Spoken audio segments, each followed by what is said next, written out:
that last part. And he every time he told everybody exactly what he was hearing, what he was seeing.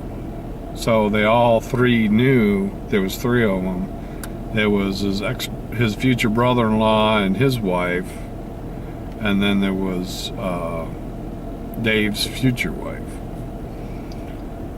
And the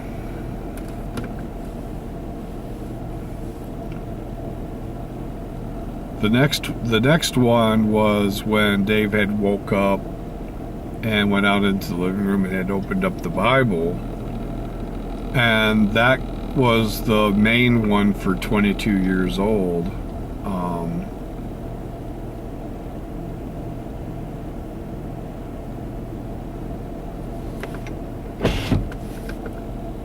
He saw the letters in the Bible standing out on just like you were to draw them, standing out. And he thought his eyes were blurry and tried rubbing them and trying to see past it. And when he was reading it, he couldn't understand why everybody in the Bible sounded like him. He couldn't figure out why everybody in the Bible had done what he had done.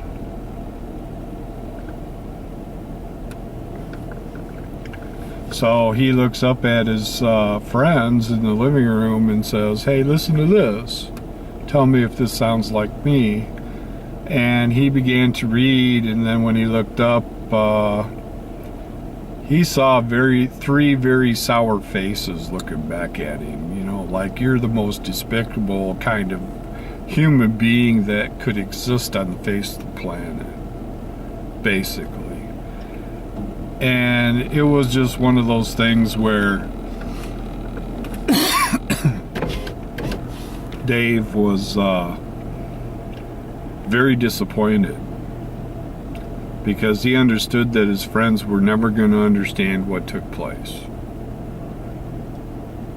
And Dave was really amazed, totally amazed at what was taking place and what God was doing. And the other three were just basically, you're a nut, you don't know what you're talking about, and treating Dave really bad.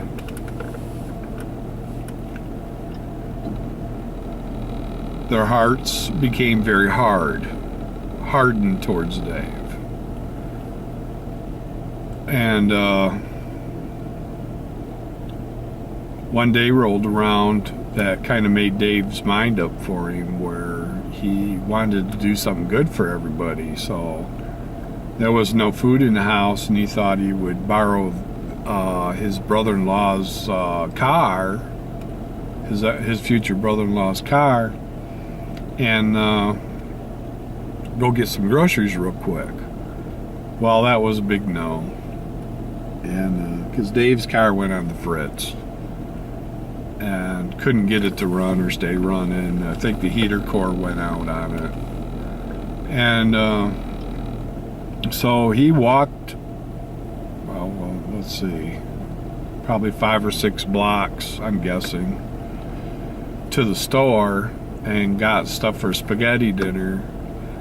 Went home and had it almost cooked when everybody came back in the house. And he was scolded for being in her kitchen.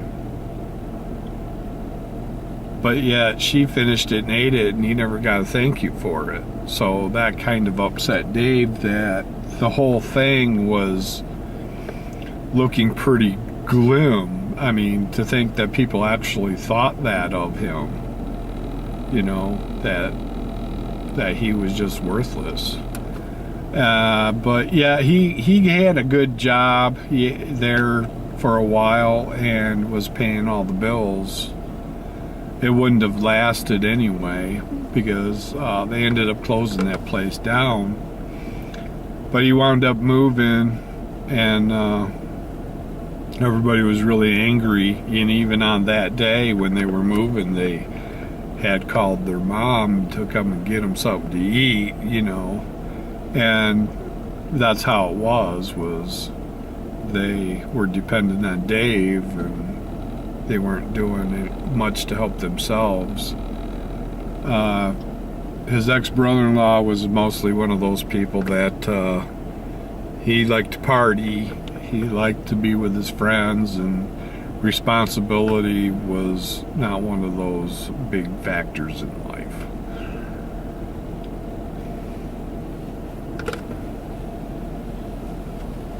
And then his shop was going to close, and Dave was struggling between being going towards the girl that he knew growing up and towards the new girl, and was tossing this about, and he pretty much got treated the same way from no matter who came into his life. It was always the same kind of deal. It was about them and nobody else. Dave was the last thing on anybody's mind. And got to be the last day of work, and they were going to have a dinner, and one of Dave's friends, working associates, come over to get him to take him to the line. He was going to miss out, and he had the place all picked out for him. And so while they were in line, Dave recognized the voice that was from when the tree fell over, and said to him, "Look and see what's going to take place because of what you're doing." And Dave started looking around like something was going to happen, but nothing happened. He thought it was going to be a delayed thing, like the tree was a delayed, for like 2 or 3 months. And so he started letting his guard down that he shouldn't be looking anymore. And they got their food, and his friend took him to sit him down, and when he realized what was happening, he was breaking a piece of bread in half, sitting in the middle of a long table, and there was no chairs on the other side because they were using that. All the other tables were facing in the other direction. They were using that as the aisleway to go to the other tables. So that is how they used to do it. Was they always set everybody on one side of the table so that people that served could come in and just serve the meal and stuff like that. If there was a speaker or something, there was nobody in their way. Okay. And Dave was really, really amazed that, because Dave was asking what he should do. And this is what Christ was telling him that he should do. But Dave didn't know anybody that was doing that, so he didn't know at the time. Even though he was looking, he didn't know totally everything yet.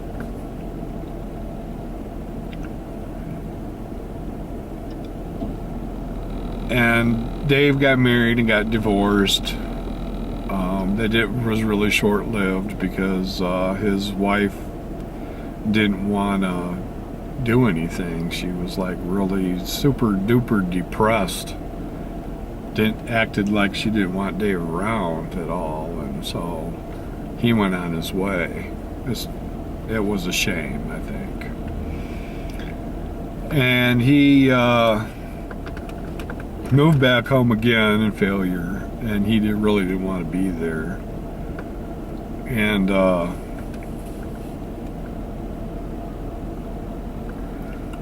found another job, and I think that's the job he has to this day. And he got up to a certain age, and remembered something that God had told him. At one point in time, because Dave got really upset over not being able to do what he needed to do, and he wanted to do great things for God, but God didn't have great things in store for Dave. I mean, he was giving Dave some great gifts and great rewards, and but really wasn't giving Dave what Dave was desiring, and that was, something a lot more significant. And but he remembered that God had told him that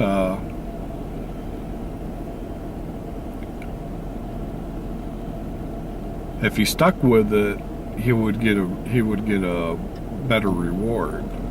He'd get a really nice reward for it. So Dave stuck with it, looking. There's another factor in there somewhere. Let me see.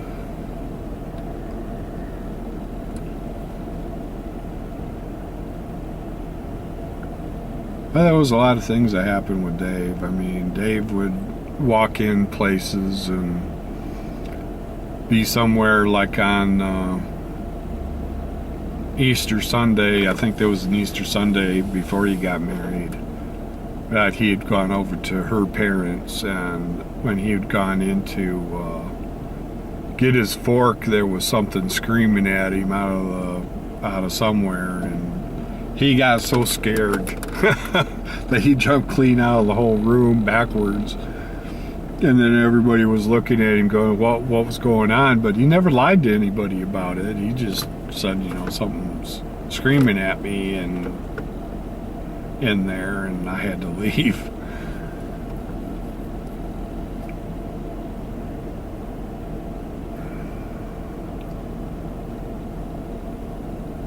Let's see.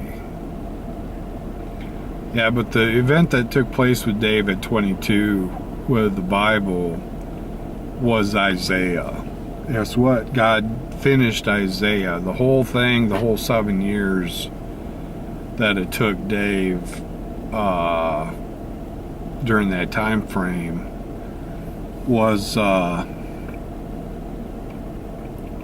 Isaiah. It was showing the Bible. That's what the Spectre in the kitchen was doing, was the printing press, and the printing press was used to make the Bible. And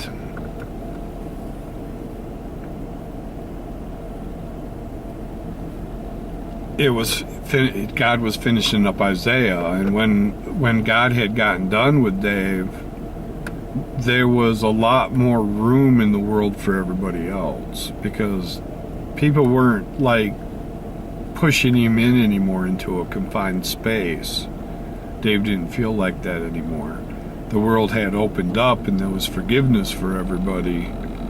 And Dave had so much joy, you thought his face was going to break. And you could just tell by looking at him that he knew something that nobody else knew. And that's about the time when his hair started turning white. Well, time had passed, and he got up to 37 years old, and he was trying to get a hold of God again, and because God had promised him. And Dave thought it was time that he knew what he needed to know. And he knew it had something to do with where everybody was at, because he was kind of tired of being alone. But I think God in his wisdom kind of knew that Dave would never be quite satisfied with everything. Having been with God all that time, and God is the one that's showing you what is actually true. It's a way of growing up, that this is how you're supposed to be. And some people had showed up, and were talking to him and wanted to talk to him some more, so he decided he was going to go with them and hear what they had to say. And that's when Dave found out about Joe. Joe had lived a very similar life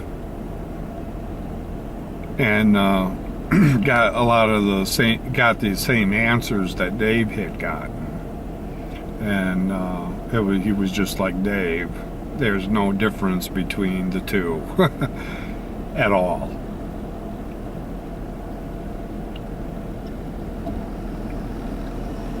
But what's done is done. It's already been done.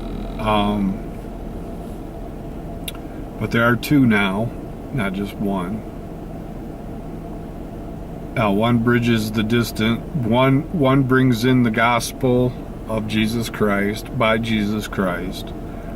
And the other one brings in the gospel from the Bible, which the Bible was misrepresented because Dave always wanted to be able to understand the Bible, and God had done that for him. So it's the bookends. Those are the bookends. These two bring in the Bible and the gospel and everything all into one place. And people don't know this is a real place. There's a lot of liars and connivers out there, and like I've always said, when it comes to making a living, beware. What's on television isn't true. What's on the radio isn't true. It's all hype for money. And that's what it's all about. And all the religions, you're free to believe in what you want to believe in. But when it comes to God and spiritual things, most people don't have a clue. So Dave was a pretty amazing individual, is a pretty amazing individual. Has done things, has seen things, has heard things that people would give their front teeth to hear or to see, to want to know if the gospel of Jesus Christ was real. And I can't give any more credit to a person for their efforts than those two people, because those two people, their heart were in the right place to find those amazing things that we all strive for. So in that note, I'm gonna call this video to an end, and I hope you enjoyed the story of Dave, and hope it helps you. Thanks for watching the video, and I'll see you next time.